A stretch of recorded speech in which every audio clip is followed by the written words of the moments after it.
జై శ్రీమన్నారాయణ. నేను మీ icon astrologer Gattupalli Suresh Babu. అయితే మనకి ఈ శుక్రగ్రహము అంటే గ్రహాలు 9 ఉంటాయి. ఈ 9 గ్రహాలు ఛాయాగ్రహాలు 2, 11 గ్రహాల్లో ఒకటి శుక్రగ్రహం. ఇది చాలా ముఖ్యమైనటువంటి గ్రహం అన్నమాట. అంటే ఏ దానికి ఆ దానికి అన్నీ కూడా ముఖ్యమైన గ్రహాలు ఉంటాయి.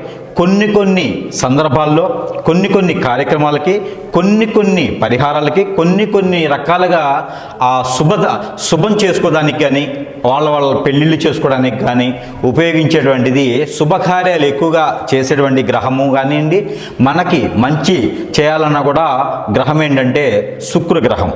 ఈ శుక్రగ్రహం అనేది ఇప్పుడు మనకి డిసెంబర్ 29న మనకి మకర రాశి నుంచి కుంభరాశికి మారిపోతుంది.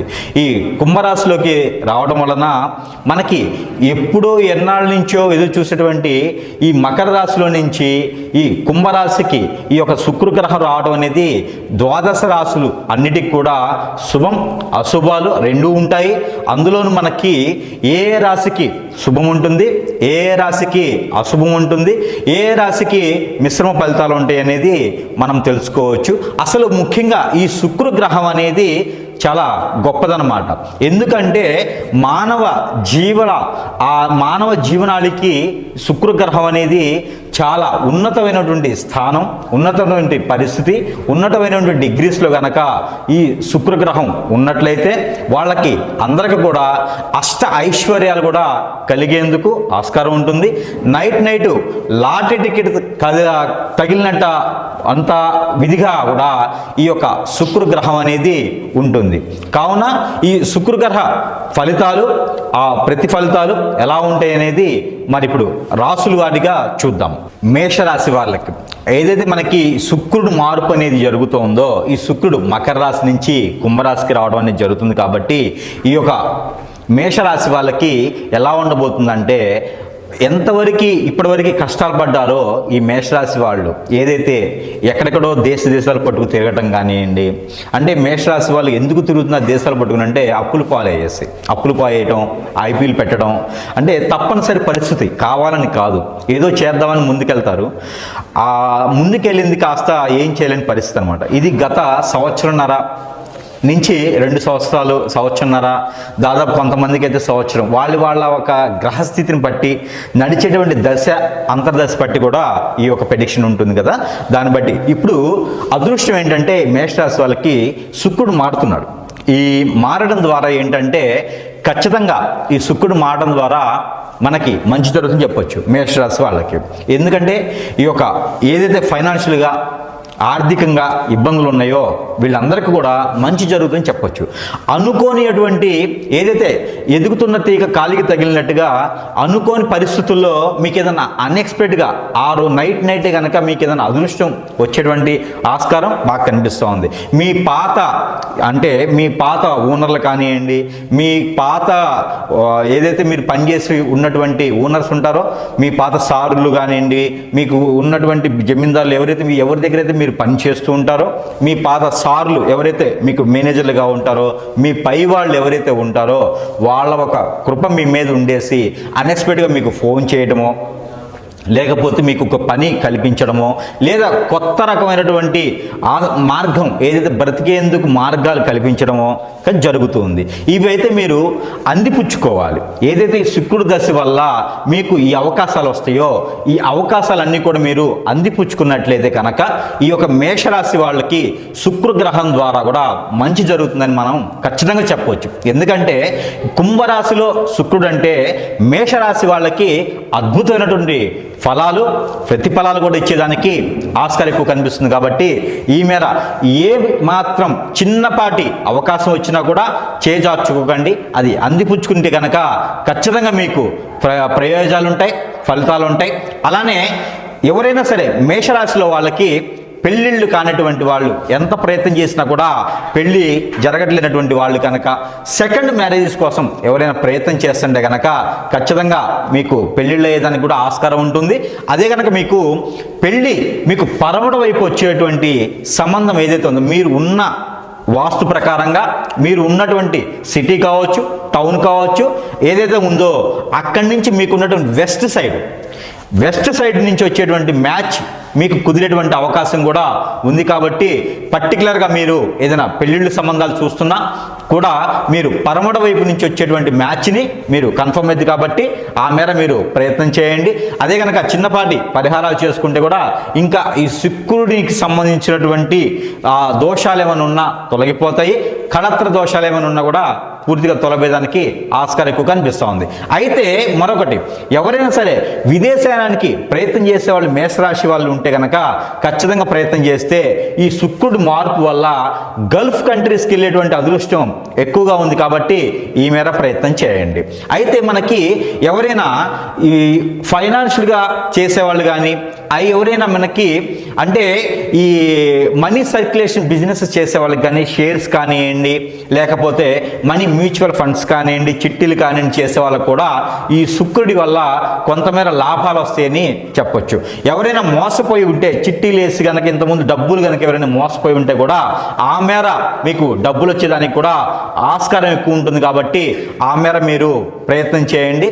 అందరూ కూడా ఈ చిన్న చిన్న పరిహారాలు చేసుకుంటే కూడా మీకు మంచి అదృష్టం ఉంటుంది. కాబట్టి మీరందరూ కూడా ఆ శుక్రుడు మారుతున్నాడు కాబట్టి శుక్రుడి వల్ల మేషరాశి వాళ్ళకి మంచి జరుగుతుంది. కాబట్టి ఈ మేర అందరూ కూడా సుఖంగా ఉండాలి. కాబట్టి మనకి పరిహారాలు చేసుకొని సుఖంగా ఉండేందుకు ఆస్కారం ఉంటుంది. ఆ మేర మీరు ప్రయత్నం చేయండి. ఈ యొక్క శుక్ర గ్రహం అనేది చాలా గొప్పది. కాబట్టి ఈ శుక్రుడి గ్రహం వల్ల 360 డిగ్రీస్ ప్రతి గ్రహం మీద, అంటే 360 డిగ్రీస్ ప్రతి రాశి మీద ఉండదు. కాబట్టి ప్రతి రాశి వాళ్ళకు కూడా ఒక్కొక్క పరిహారం ఉంటుంది. కాబట్టి అలానే ఈ రాశి వాళ్ళకైతే మాత్రము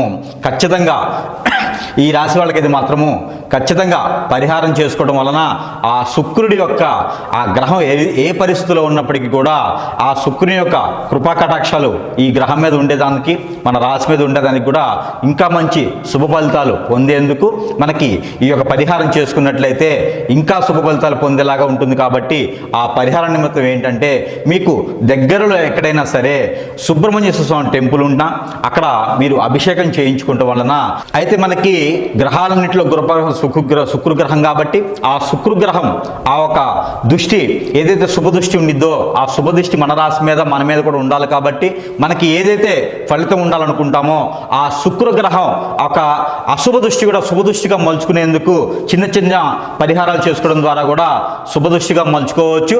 ఆ ఒక నిమిత్తంగా పరిహార నిమిత్తంగా ఏంటంటే సుబ్రహ్మణ్యేశ్వర స్వామి వారికి మీరు కుదిరినప్పుడు ఎప్పుడైనా బుధవారం కానీ, మంగళవారం కానీ, ఆదివారం కానీ మీకు దగ్గరలో ఉన్నటువంటి సుబ్రహ్మణ్యేశ్వర స్వామి ఆలయం ఉంటే కనుక అక్కడ పంచామృత అభిషేకం అనేది చేసుకోవడం వలన కూడా మీకు శుక్ర దృష్టి ఏదైతే ఉందో, కలత్ర దోషం ఏదైతే ఉందో ఇవన్నీ కూడా తొలగిపోయేందుకు ఆస్కారం ఎక్కువ ఉంటుంది.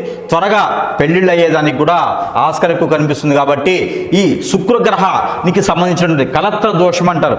ఇలాంటి దోషాలతో ఎవరైనా బాధపడుతున్నా, ఇలాంటి దోషాలతో ఎవరైనా ఇబ్బంది పడుతున్నా కూడా వీళ్ళందరూ కూడా సుబ్రహ్మణ్య స్వామి వారికి అభిషేకం చేసుకోవడం ద్వారా, అలానే చలిపిడి ప్రసాదం పెట్టడం ద్వారా కూడా మీకు శుభదృష్టి అనేది, శుభ ఫలితం అనేది కూడా మీకు వచ్చేదానికి ఎక్కువ ఆస్కారం ఉంది. కాబట్టి ఈ మేర ప్రయత్నం చేయండి. అందరూ అదృష్టవంతులు అవ్వాలని నేను కోరుకుంటా ఉన్నాను. అయితే ఈ ద్వాదశ రాశులన్నింటిలో కూడా శుక్రుడు గ్రహం అనేది చాలా గొప్పది. కాబట్టి ఆ శుక్ర గ్రహానికి సంబంధించినటువంటి శుభదృష్టి అనేది మన మీద కూడా ఉండేందుకు, అలానే మనలో ఎవరికైనా పెళ్ళిళ్ళు కాకపోయినా గ్రహాలతో సంబంధం లేకుండా, రాసులతో సంబంధం లేకుండా కూడా ఈ శుక్ర గ్రహం అనేది చాలా గొప్ప విషయం. పెళ్లికి సంబంధించి, పిల్లలకు సంబంధించి ఉంటుంది. కాబట్టి ప్రతి ఒక్కరికి, ప్రతి ఒక్క హారోస్కోప్ మీద, ప్రతి ఒక్క జాతకుడి మీద ఆ శుక్రగ్రహానికి సంబంధించినటువంటి లోపాలు, అలానే పాపాలు, అలానే ఆ శుక్రగ్రహానికి సంబంధించినటువంటి దోషాలు కూడా విముక్తి అయ్యేందుకు ఈ శుక్రగ్రహం మారుతుంది. కాబట్టి ఈ మారేటువంటి తరుణంలో గనక మనం డిసెంబర్ నుంచి జనవరి ఎండ్ వరకు కూడాను, లేకపోతే ఇంకా ఎప్పుడైనా మీకు కుదిరినప్పుడైనా సరే ఈ శుక్రగ్రహానికి సంబంధించినటువంటి దోషాలు ఉన్న వాళ్ళందరూ కూడా, పిల్లలు పుట్టలేనటువంటి వాళ్ళు కానీ, పెళ్ళై ఎన్నో సంవత్సరాలు అయ్యేసి పిల్లలు లేనటువంటి గ్రహాల్లో ఉన్నటువంటి పరిస్థితులు ఉన్నా, ఎంతో ఏజ్ వచ్చేసి పెళ్ళిళ్ళు కాకపోయినా కూడా మీరందరూ కూడా ఆ శుక్రునికి సంబంధించినటువంటి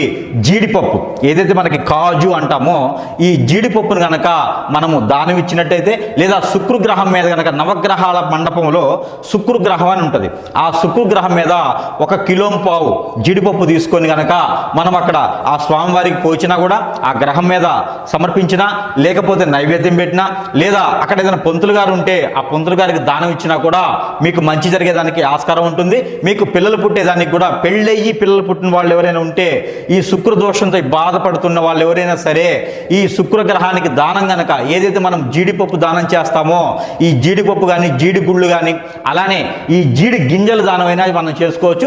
జీడి గింజలు అయితే మాత్రము 21 మినిమం తీసుకొని దానం చేయాలి. జీడి గింజల కన్నా కూడా జీడిపప్పు దానం చేయడం ద్వారా వాళ్ళు తినేందుకు ఆస్కారం ఉంటుంది కాబట్టి, మరీ ఎక్కువ ఫలితం మన మీద ఉంటుంది కాబట్టి ఖచ్చితంగా ప్రతి ఒక్కరు కూడా ఈ జీడిపప్పు 1 కిలోంబావు తగ్గకుండా బ్రాహ్మణోత్తముడికి కానీ, లేదా నవగ్రహాల్లో శుక్రగ్రహానికైనా సమర్పించినట్టయితే మనలో ఉన్నటువంటి ఆ గ్రహానికి సంబంధించినటువంటి అశుభ దృష్టి కూడా శుభ దృష్టిగా మలుచుకునే దానికి ఆస్కారం ఎక్కువగా ఉంది. కాబట్టి ప్రతి ఒక్కరు కూడా ఈ మేర ఈ యొక్క దానం చేసుకొని అందరూ కూడా సుఖశాంతులతో ఉండాలని నేను కోరుకుంటా ఉన్నాను. అయితే మనకిప్పుడు చూసినట్లయితే ఏదైతే మనకి శుక్రుడు సంబంధించినటువంటి లోపాలు ఉన్నాయో, శుక్రుడు సంబంధించిన దోషాలు ఉన్నాయో, వీళ్ళలో ఉన్నటువంటి రుమ్మతలు ఎలా ఉంటాయంటే కాలసర్ప దోషము, అలానే నాగప దోషము, అలానే పూర్వీకుల శాపము, అలానే కనుక మనకి కుజ దోషము, అలానే మనకి కలత్ర దోషం అంటారు. అలా అంటే కలత్ర దోషం అంటే శుక్ర దోషం. ఎలానో మనకి శుక్రుడు మారుతున్నాడు, మకర రాశి నుంచి కుంభరాశికి శుక్రుడు మారుతున్నాడు కాబట్టి ఈ మారేటువంటి తరుణంలో ఏదైతే మనకి రోజులు ఉన్నాయో ఈ రోజుల్లో కూడా మనకు మంచి జరిగేలాగా మన దగ్గర ఏంటంటే ఈ యొక్క నాగమణి అని ఉంటుందండి. ఇది వచ్చేసి నాగమణి, దీని పేరు నాగమణి అంటారండి. ఇలా చూడండి, ఎవరికైనా ఐడియా ఉంటుంది, ఇది నాగమణి. ఈ యొక్క నాగమణి అనేది మనకి మీకు ఎలాంటి దోషాలు ఉన్నప్పటికీ కూడా, అంటే కలత్ర దోషాలున్నా, లేదా శుక్ర దోషాలున్నా, లేకపోతే నాగదోషాలున్నా కూడా మీకు ఈ నాగమణి అనేది తీసుకొని కనుక ఇంటికి కట్టినా, లేకపోతే మనకి దిష్టి తీసుకున్న క్లాక్ వైజ్గా ఇలా పెట్టుకొని, ఈ నాగమణిని ఇలా పెట్టుకొని ఇలా క్లాక్ వైజ్ అంటే ఇలా కనుక మనకి కాలు దగ్గర నుంచి తల వరకు కూడా ఇలా 7 టైమ్స్ తీసేసి ఎక్కడైనా దూరంగా ఉన్నటువంటి పొదల చెట్ల దగ్గర దీన్ని కాల్ చేస్తే కనుక మనలో ఉన్నటువంటి దోషం, ఏదైతే శుక్రుడు సంబంధించిన దోషం ఉందో ఆ దోషాలన్నీ కూడా పటాపంచలేదానికి ఎక్కువ ఆస్కారం ఉంది. కాబట్టి ప్రతి ఒక్కరు కూడా ఈ నాగమణి అనేది మీకు దగ్గరలో ఉన్నటువంటి ఎక్కడంటే పూజా సామాగ్రి స్టోర్స్లో కానీ మీకు దొరుకుతాయండి. ఎక్కడైనా మీరు ఆర్డర్ పెట్టుకొని తెప్పించుకోవచ్చు. ఈ నాగమణి ఒకటి ఉంటే మీకు ఎన్ని రకాల దోషాలు ఉన్నా కూడా అవి దాదాపుగా 90% దోషం అనేది తొలగేదానికి ఎక్కువ ఆస్కారం ఉంటుంది. ఎన్నో లక్షల రూపాయలు పెట్టేసి మీరు హోమం చేయించినటువంటి ఏదైతే ప్రతిఫలం ఉంటుందనుకుని మీరు చేస్తారో అదే ప్రతిఫలము ఈ యొక్క నాగమణి ద్వారా కూడా తీసుకోవచ్చండి. ఇది ఎవరికి వాళ్ళే దిష్టి తీసుకోవచ్చండి. ఇది మేమైతే కూడా మంత్రం ఇచ్చి పంపించేదానికి ఎక్కువ ఆస్కారం ఉంటుంది. కాబట్టి ఈ నాగమణి అనేది మాత్రము మీరు ఇంట్లో తీసుకున్నా కూడా, ఇంటికి ఏమన్నా నరదిష్టి ఉన్నా కూడా, దక్షిణ వైపు భాగాన ఏదైనా వాస్తు ప్రకారంగా దోషం ఉన్నా కూడా ఈ నాగమణి అనేది గనక మనకి సింహద్వారాన్ని కట్టినట్టయితే ఇంట్లో ఉన్నటువంటి వాస్తు ప్రకారంగా దోషాలున్నా కూడా తొలగిపోయేదానికి ఎక్కువ ఆస్కారం ఉంటుంది. కాబట్టి మీరు ఈ మేర ప్రయత్నం చేయండి. అందరూ కూడా సుఖశాంతులతో ఉండాలని నేను కోరుకుంటా ఉన్నాను.